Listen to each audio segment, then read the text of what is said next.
Hay consecuencias cuando uno toma malas decisiones, tienes que vivir las consecuencias hasta que esas consecuencias del pecado desaparezcan. Por eso con la palabra de Dios no se debe jugar.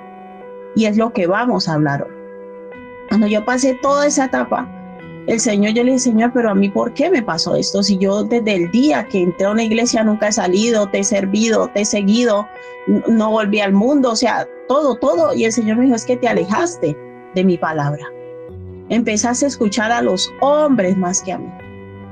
Y me puse a analizar gran parte de las decisiones que tomé en mi vida erróneamente. Y gracias al Señor, el Señor ya me ha perdonado y su sangre me ha limpiado. Fue por eso. Porque dejé de aferrarme a la palabra. Hermanos, y yo a ustedes se los he dicho abiertamente. Cada cosa que se enseña en casa de oración, cada versículo que el Señor por gracia y misericordia me permite enseñarles, vaya a su casa y revíselo. Y si tiene dudas, me escribe y me dice, mira, eso que usted enseñó no es así. Pero usted no sea ni pastrocéntrico, ni que escuché esta prédica en internet y, ay, tan bonita, me emocioné y lloré. ¿Usted qué sabe si es verdad o no? Si fue una prédica emotiva. Hay gente que tergiversa la palabra y la manipula para decirle a usted lo que usted quiere oír. Y hoy yo tengo que ser honesta con ustedes una vez más, porque amo la verdad, porque el Señor me ha enseñado a amar la verdad, porque Él es la verdad. Y la verdad únicamente está en la palabra de Dios. Y yo hoy te lo digo, no escuche voz de hombre, escucha la palabra de Dios. Y cuando tú escuches el consejo de una persona es porque ese consejo, escúchame bien, es porque ese consejo está totalmente fundamentado en la palabra de Dios. Aférrate a la palabra de Dios. Si la palabra de Dios te dice, debes tirarte por ese precipicio, tírate, pero si te lo dice una persona, no te tires. O sea, nosotros tenemos que aprender a conocer a Dios y a Dios solo se le conoce a través de su palabra.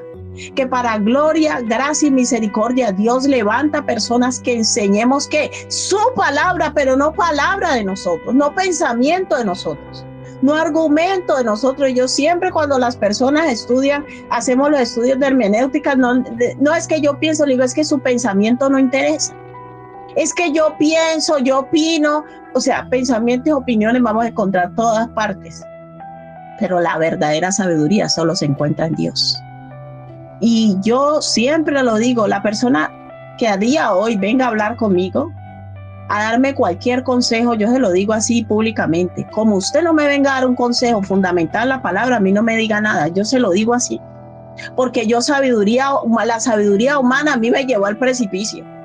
Y por gracia y misericordia el Señor me rescató, si no, ¿dónde estaría yo a día de hoy? El Señor extendió su misericordia, extendió su mano de poder y me dijo, yo te voy a rescatar. Y después que me rescata me dice, te equivocaste en esto, porque Dios es así, Él siempre nos dice la verdad. Y por eso en San Juan 8:31, que es el texto que estamos estudiando desde el domingo, iglesia, y el mensaje de hoy es animarlos, hermanos, a que usted desarrolle una relación personal con Cristo. No vaya a la iglesia porque le caen bien los hermanos. No se congregue porque me gusta la iglesia o porque, ay, me gusta la comida del domingo. Hay gente que hasta por eso va. No, hermano. Usted es su relación personal en su casa. Usted cuando vaya, o sea jueves o domingo, que usted se conecte, sea porque usted quiere que Dios le confirme y le instruya más en su palabra. Pero Casa de Oración es una iglesia donde motivamos a las personas a que desarrolle su relación personal con Cristo. Usted no debe ser pastorcéntrico, que lo que me dijo el líder, que lo que me dijo el pastor, que lo que me dijo mi abuelo, que lo que me dijo mi papá. No, lo que me dice la palabra de Dios. Una cosa es nosotros ser creyentes. Y no es maravilla, como siempre dice la palabra, porque los demonios también creen y tiemblan. Pero un verdadero discípulo de Jesucristo ama la palabra de Dios y se sostiene en ella. Hermanos, porque cielo y tierra pasarán, pero su palabra nunca pasará. O sea que si yo me aferro a la palabra de Dios, nada malo me va a pasar. Usted se estudia tanto el libro de Reyes, el libro de Crónicas, la historia de los reyes, que a mí esas historias me conmueven mucho. Y usted es sencillo, los que hicieron lo que Dios decía en su palabra, le fue bien. Los que hicieron conforme a su propia voluntad, le fue mal. Ese es el evangelio.